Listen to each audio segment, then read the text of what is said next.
What's up? It's my 8,484th day alive.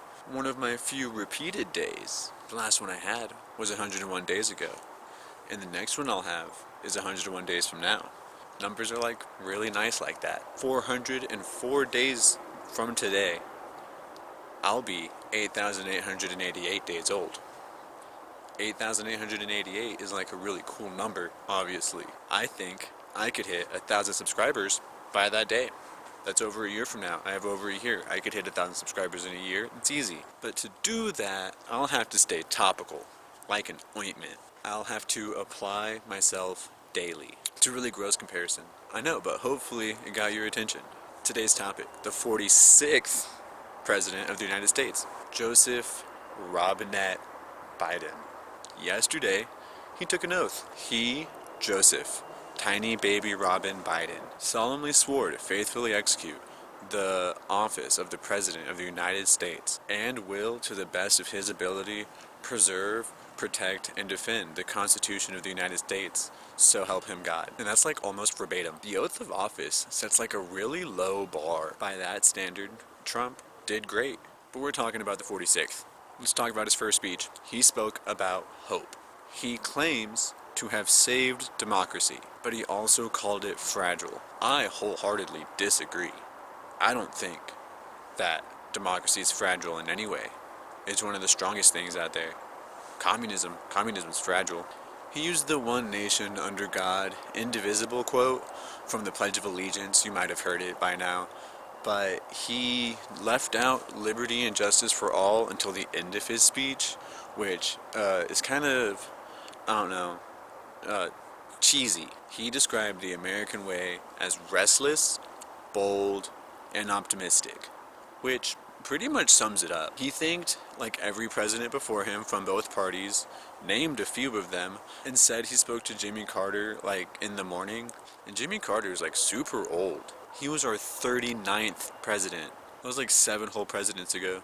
He is still kicking it at 96 years old. He's like almost as old as Betty White. He's over 39,000 days old. But that's unimportant. Joe Biden quoted the preamble, the we the people part, to pin responsibility on every American. He claims we are in unprecedented times, which I have heard too much. Between COVID, racial tensions, climate change, and political extremism, we do have a lot on our plate, sure. But I'm pretty sure every president has had one of those problems, if not a combination of problems that are worse. I'm sorry, World War I, World War II, I don't know. And yeah, white supremacy and terrorism are bad. They are both really messed up. All terrorism is bad, yeah. But all supremacy is bad too. Like, I agree that there's white supremacists out there who need to, like, chill. But there are also, like, black supremacists out there who need to chill, and probably Asian supremacists who need to chill. Like, I don't know, Kim Jong-un, he's like a North Korean supremacist, isn't he? Shouldn't we, like, I don't know. The KKK are just like the easiest targets. I just lump all of that into racial tensions, because that's what it is. It's people not being able to look past race. I'm not saying we should look past race, there's like a whole thing on that, but treating people is not dependent on what color their skin is. Joe Biden went on to speak about unity, and then he told Abraham Lincoln's story, how Abraham Lincoln put his soul into the Emancipation Proclamation, and Joe Biden's putting his soul into uniting the American people. Like, bro, same. But unity sounds communist, and America just ain't about that. I'm not calling unity a foolish fantasy like you claim some people might. I'm saying unity is communist. I agree. The American dream is not the American reality. But everyone has a different dream for America. Treating neighbors with respect. Cool. Unity sounds communist. We can have respect without unity. I think we need respect without unity. It just takes communication. And a whole bunch of people were recently removed from one of the biggest communication platforms. This is the last thing on communism. Yes, these states are united, but we are not friends. America is a family. We can't help but point out each other's missteps because we want to succeed as a whole. To say Texas can unite with New York or California is communist. But I'm getting distracted. Back to Sleepy Joe. Joe wants respect in politics. And like, kinda same, but then we lose the nicknames, and the nicknames are like kind of the fun part. And I don't think you can get respect in politics if you only have two parties. You just can't. Also, I really don't like how Kamala's qualifications always boiled down to she's a certain two races and a certain gender. Like, what does that even matter? If that's just me, whatever, I'm moving on. Joe said he would be a president to all Americans, which is honestly just a formality at this point. He used a saint to make his point, which is like Catholic, which is cool. +1 Joe in my book. He also claimed he wants the truth.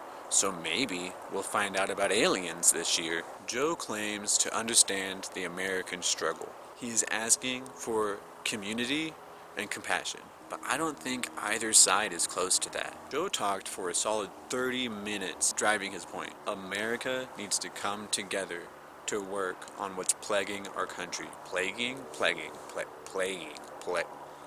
Sickening our country, metaphorically. And literally, still, I don't believe all Americans can agree on one thing that needs to be changed right now. One man's trash, you know? At this point, I think Joe actually wants the best for America. But I also think there's a lot in his way. We'll just have to wait and see. And I thought Donald Trump was a shoo-in for a second term. And so I don't even know if Biden is going to get his second term. If we start having 4-year presidents back to back, over and over again, I don't think anything's going to get done anytime soon. Things are just going to get worse. Do we need to come together? Sure, maybe, yeah. But an open discussion can get heated. And I don't know if you want weapons in the room when you're discussing, but I guarantee some people are going to want to carry a weapon with them because they feel threatened. I don't know. I don't have any updates on anything really. It's not super windy for the first time in a while, so that's cool. So we're outside. I don't know how I guess those trees stay a little green throughout the year. Evergreens, you know. Cedars or pines? I don't know. Yeah. Okay. Anything else I wanted to say? No, I don't think so. Okay. Thanks for watching. I'll see you next time. Like and subscribe. Bye.